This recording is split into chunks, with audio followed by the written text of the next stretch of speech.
guys! Welcome back to my channel. Yan. So, may mga pangit tayo sa likod natin. Ayan, mga pangit to. Maliligo daw sila ulit.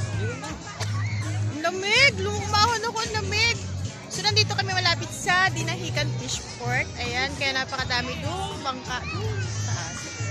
Dito tayo sa Dinahican Fishport. Nice. Yung maganda yung anak ko.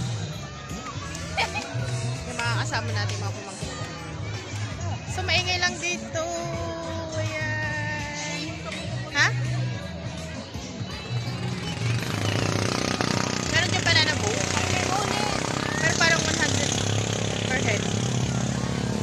Ayan. Ayan. Si Mr. Doms nandyan sa cottage. Ayaw niya pumunta dito kasi malamig. Ayan. Naririnig yung background ng mga video okay sa likod natin. So, madami pang tao. Ayan. Maganda dito. Buhangin siya. Kasi sa Real Quezon maraming hapon.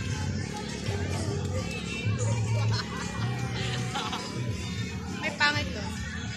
So, yan lang guys. Bye-bye. Bukas ulit.